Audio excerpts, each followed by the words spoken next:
Hello again, folks. Just to let you know, you should have watched the sports injuries one before this, so it all follows on and it makes a little bit more sense. In the previous video, we looked at the causes of injuries and the classifications, acute and chronic. This one, we're going to look at prevention. Even though I don't agree with that term, it's fairly impossible to prevent an injury. You could do all the things you need to in the world, but if some 18-stone, hairy backside, centre-half decides that they're going through knee height on you with studs up, there's nothing you can do about it. You're going to get injured. So prevention, maybe injury reduction is a little bit better, but in terms of the syllabus, it is called injury prevention. So I'll use their terminology, even though I don't entirely agree with it. Okay, injury prevention. What are common ways that we can prevent injuries from taking place? And we're just going to do like a little thing here before we look at the key rehabilitation techniques. Well, what's one of the common things that we can do is we can wear protective clothing.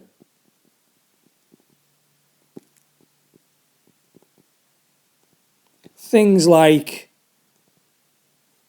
helmets, particularly in sports where, you're going to be, there might be head-to-head impacts such as American football, or scrum caps as a version of that. Also, shin pads is another common example of protective clothing to reduce the risk of certain injuries. What else do we make use of? We make use of taping, strapping, bracing, things like that. So we can slightly protect and reduce the risk of injuries. That gives us a certain level of compression. Okay, but I would say,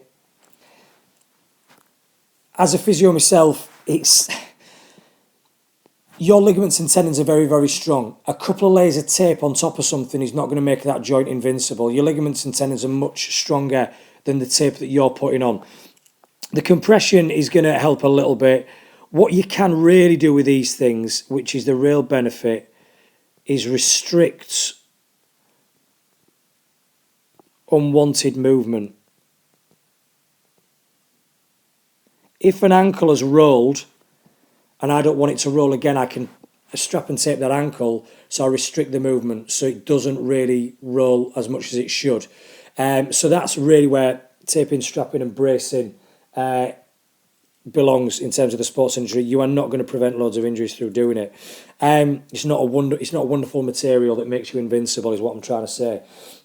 Linking onto the protective clothing, I might just write this underneath. Correct footwear.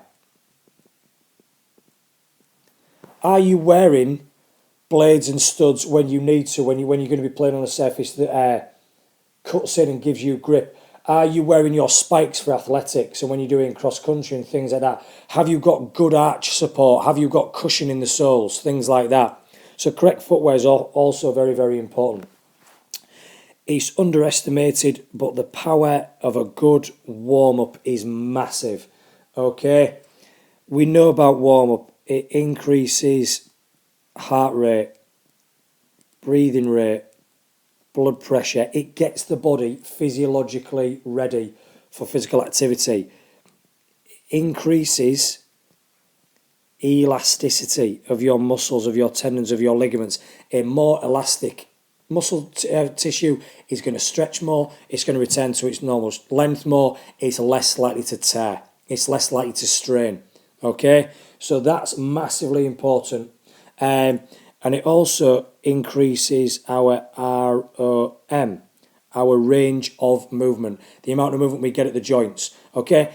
Chances are when you get an injury, this isn't caused by an impact, it's because you've tried to kick something, throw something, and the joint's gone a little bit too far too soon, and that's why you've got the injury. Through a proper warm-up, we can gradually increase the range of movement that we have at the joints. So that's really, really beneficial as well. There's two more key ones. Training. You're not going to go into your exam having not revised. You shouldn't be going into a game having not trained beforehand. And I'm not talking about one training session, I'm talking about several, to make sure that your fitness is up to the correct standard, okay? So we're basically saying there, we need to follow the principles of training. Sport and fit. If my training isn't specific, I'm going to get injured.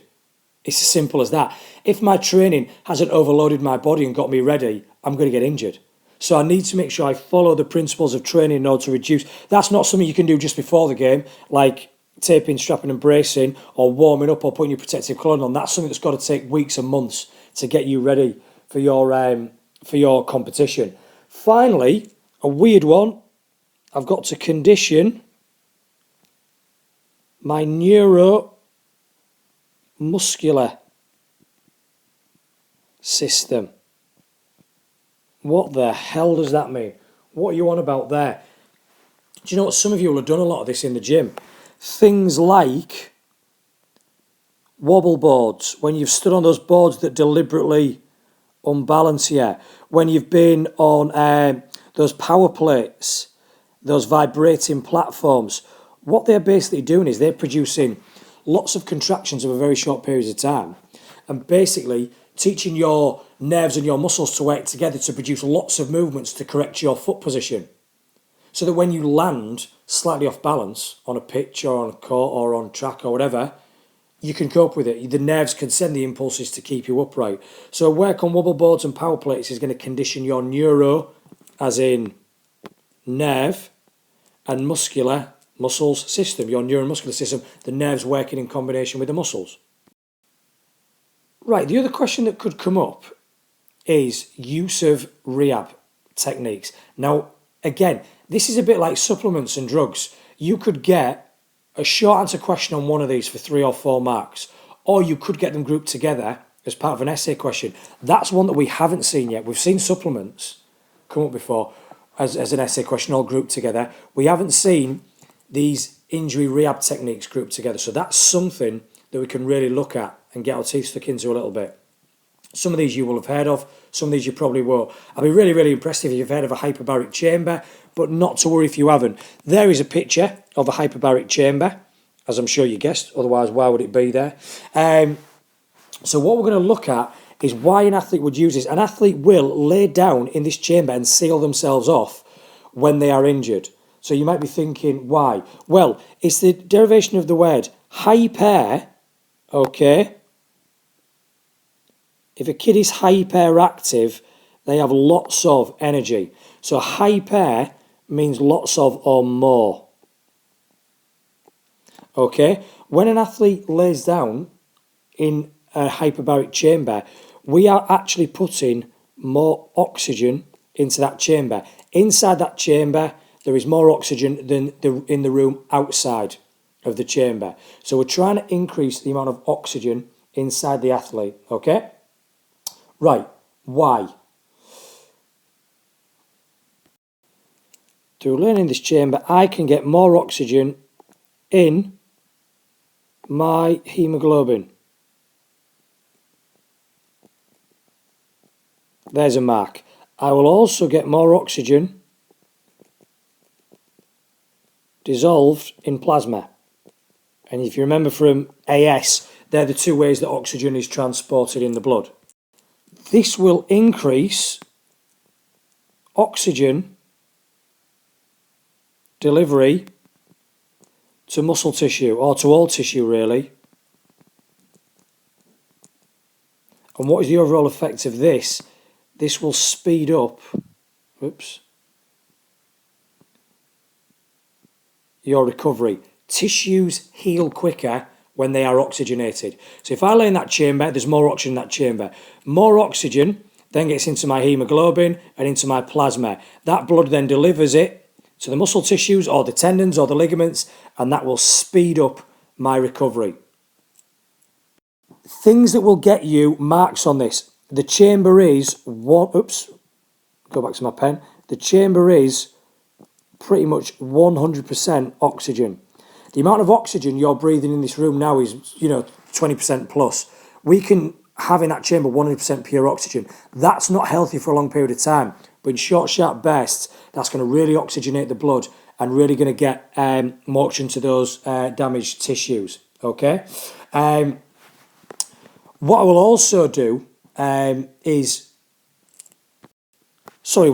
it also does is it reduces, and I'll put this down here, the How else does it speed up recovery due to the oxygen? It will reduce swelling. Now, some of you might know this, some of you might not. One of the main causes of pain is swelling. All that fluid builds up in that joint space and everything gets compressed and stretched, including the nerves, which then send pain signals back to the brain.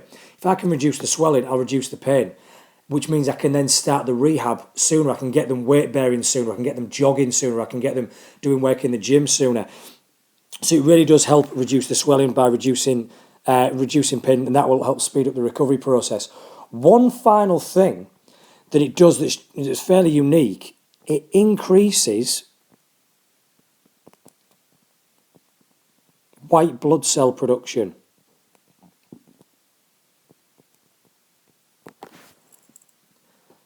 Now, don't get confused with red blood cell production. Remember, red blood cells are the things that are the cells that carry oxygen. This doesn't do that. This increases white blood cell production. Now, white blood cells, they're the ones that fight infection. Last thing you want at an injury site is infection. So the other big added bonus of a hyperbaric chamber is that it will fight off the infection at the injury site as well, which again is going to speed up the recovery process. So that's the purpose behind an athlete using a hyperbaric chamber. Now here's where the confusion kicks in, right? Hyperbaric chambers and hypoxic tents. If anything is going to go wrong in the exam, it's you are going to answer the wrong one for these. You're going to, in the speed of it, in the haste of it, you're going to read one and put the answer down to the other. So please make sure you take your time over this one. As I did in the last one, hyper meant lots of or more. This one is hypo, which means less of. Okay? Hypothermia means there is not enough heat and you get very cold and you get things like pneumonia. So, and you get seriously ill because of that. Whereas hyperthermia is heat stroke. So hyper and hypo are opposite to each other. And in my whole accent, I probably haven't pronounced them any different. So just be careful how you read them. Hypoxic tents means less of. So in a hypoxic tent, we have low levels of oxygen. I'm sorry that my F's always end up looking like P's. It's my style, it's not the best in the world. Less of or low levels of oxygen. Now, obviously, you might be thinking, hang on, we've just done one on hyperbaric chambers where you've said if we increase oxygen delivery, we speed up the amount of oxygen delivered to the tissues, and that speeds up the recovery process. So surely isn't going to be putting less oxygen into the system going to slow down the injury recovery process? It's not, because we're not going to spend long enough in a hypoxic tent as part of a rehab procedure. But you're right, it isn't going to speed up injury recovery.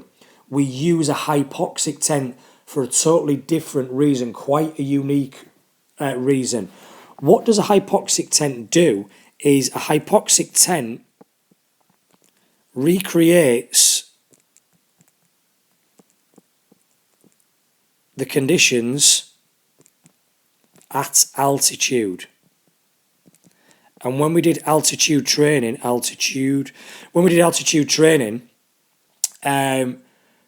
you might remember that the latest concept is you don't train at altitude and sleep at altitude. You train at sea level and then recover at altitude or rest at altitude. Now you do that is by training on a track and then having a couple of hours or a chill or a sleep or a nap in a hypoxic tent. We're using that same hypoxic tent now for a rehab technique. So the hypoxic tent can recreate the conditions at altitude, right? And as we've said, it's the same as training at sea level and recovering at altitude. The other key thing, it does not speed up recovery. Please remember that. It's not a hyperbaric chamber, okay? So what is the point in doing it? Well, the point is this. It allows you, or the athlete, the injured athlete, to maintain fitness whilst out injured. Remember, no matter what the injury, unless it's unbelievably severe, you are still going to be doing some training with your athlete. If they've got an ankle injury and they can't fully weight bear, we can still get them on the bikes a little bit, just pushing with careful levels of force through the pedals. We can still get them on the rowing machine, okay? You can still get them on those arm crank machines where they sit upright and they pedal with their arms, okay? We can still have them doing upper body exercises and core exercises. What we can then do is get them to rest and recover in a hypoxic tent so that they can maintain their fitness better. If an athlete is out for 6 weeks with an ankle strain, because that's what time it takes, or ankle sprain, that's what time it takes the tissue to recover, there's a lot of fitness that is lost in that 6 weeks. So they're not just going to walk back into the first team after 6 weeks. They're then going to have to get the fitness back. So that 6 week injury might keep them out for 8 weeks. Well, if we use hypoxic tents carefully, that 6 week injury might only just keep them out for 6 weeks. We'd have to do as much fitness following the recovery because they're ready to go. They've maintained their fitness better by using a hypoxic tent. How does it maintain fitness, and how does whilst you're out injured? Think about what altitude training does. It increases hemoglobin production when you train following the altitude principle. It also increases myoglobin production. Okay? So if I can increase both of these, or at least maintain both of these whilst I'm out injured, I've got less fitness work to do following my full injury recovery. So like I said, they're the ones that people get confused with, the most hyperbaric chambers and hypoxic tents.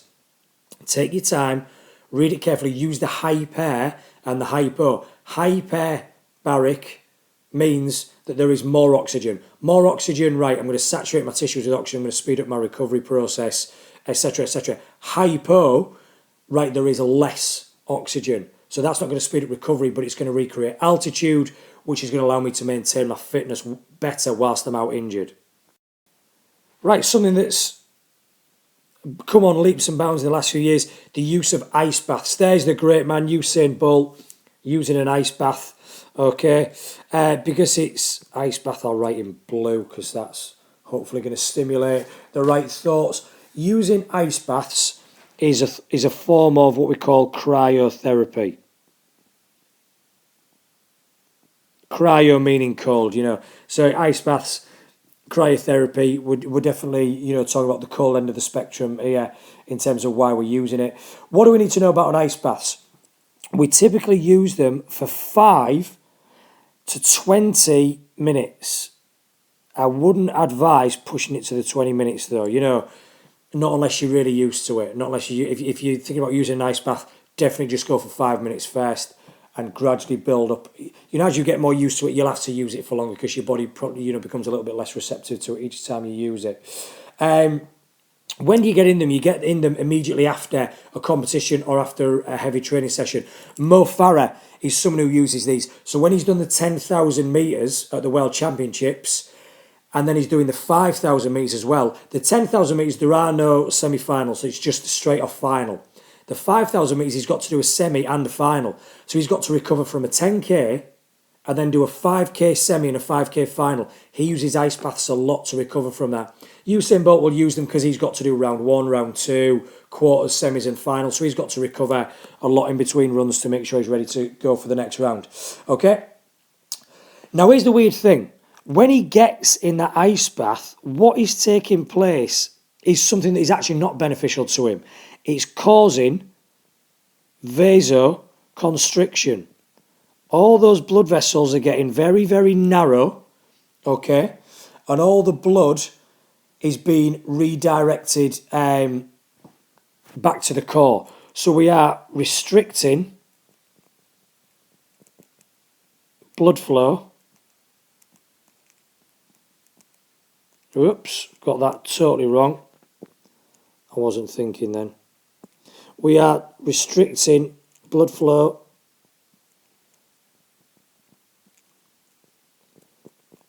to the tissues, i.e. the leg muscles. He's in the ice bath.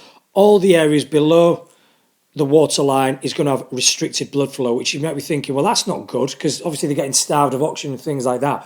Well, that's weirdly the point at this moment in time. Okay, what is the benefit of the ice at this moment in time?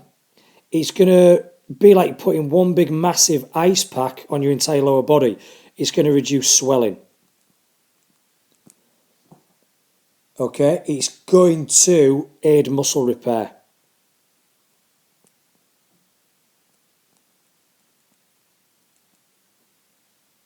So there is a benefit of submersing in the ice bath. However, here's the big thing. Here's the big benefit. What is he going to do?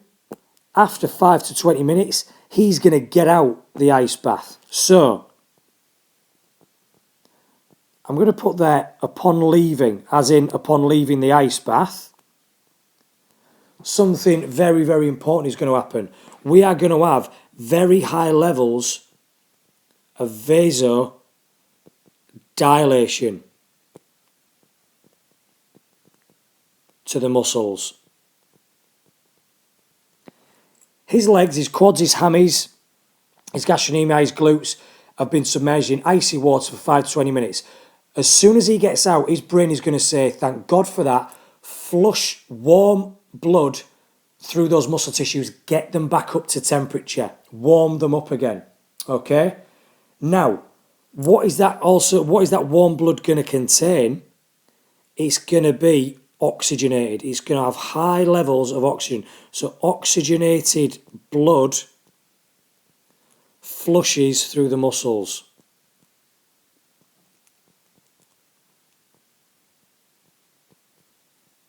Okay? What is that going to do? In turn, it's going to remove lots of lactic acid. Do you know what? Let's use the correct terminology, Maurice. Let's get it right. It's going to buffer the lactic acid. So let's say he's been doing heats of the 200 metres. He's going to have accumulated some lactic acid down the home straight, but he's got the semi-final in 3 hours, something like that. Get off the track, get in an ice bath, do a nice little light cool down. All that lactic acid is going to be out of his system, ready to go for the next run in a few hours' time. He's going to be fully recovered. So that is the key thing. Getting in the ice bath actually doesn't do anything beneficial, really, other than reducing swelling and promoting a little bit of muscle repair. The main benefit is when you get out of the ice bath, and that's what's going to cause the vasodilation, the oxygen-rich blood to be flushed through the muscles, the buffering of the lactic acid. Finally, you're going to see this picture of Usain has transferred over along with another one. You could get a question on DOMS, delayed onset muscle soreness. Now, if you think back to your AS studies when we did about cool downs and things like that, delayed onset muscle soreness, what is it? Is lactic acid accumulation, ultimately, in the blood, in the muscles, and you haven't got rid of it. Delayed onset muscle soreness is that pain you feel 24 to 48 hours after activity. You go to the gym or you go training, do a big heavy session, you don't do a cool down, you go home, you have your tea, everything's great, you wake up in the next morning and you feel like you've been hit by a bus. That is delayed onset muscle soreness. The point is, you don't have to have it. We can get rid of DOMS. We can prevent delayed onset muscle soreness. And the question often comes up, how do you get rid of DOMS? How do you prevent it? Well, as you can see, the number one reason it's caused is lactic acid accumulation. What's one way that we can buffer lactic acid? We can use ice baths. Okay, and we've had a question in the past paper saying, explain how ice baths prevent DOMS. It's just talking about both. What is DOMS? When does it occur? Why do we get it? And what is the effect of the ice bath on it? I'm not going to write it all again, but the ice bath prevents DOMS by initially creating that vasoconstriction when you get in the ice bath. When you get out the ice bath, we get that vasodilation. Warm, oxygen-rich blood gets to the muscles, and that is what removes and buffers the lactic acid, and that's what gets rid of the DOMS. So ice baths is the number one way of getting rid of DOMS or preventing DOMS. Another one is massage. Having a massage after an event. And for those of you that are not familiar with massage, you always massage in the direction of the heart. So as you can see from this picture here, okay, I'll just change the colour of my pen.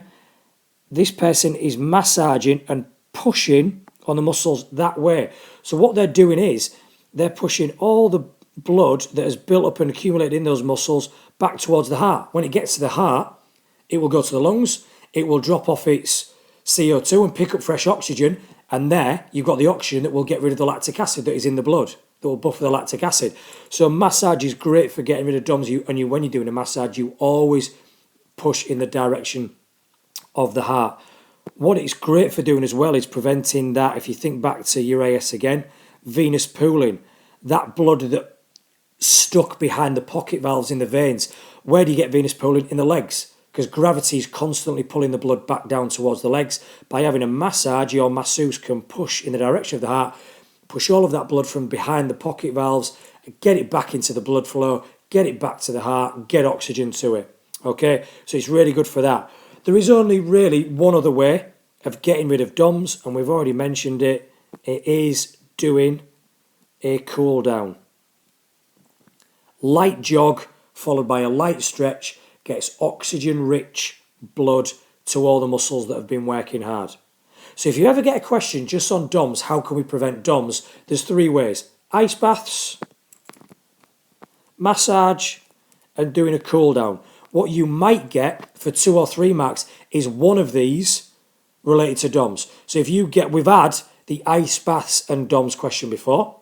You could get a cool down, in which case you talk about light aerobic work and a stretch in order to get oxygen-rich blood to the working muscle, or the muscles that have just worked, to buffer the lactic acid. Or you might get about massage, talking about massaging the direction of the heart, gets all your blood back into circulation, you prevent your venous pooling, and you get oxygen-rich blood. You develop oxygen-rich blood, which then buffers the lactic acid. Hope you found that useful, folks. And that's everything you need to know in terms of questions on AQA specification in terms of sports injuries. Good luck with it all.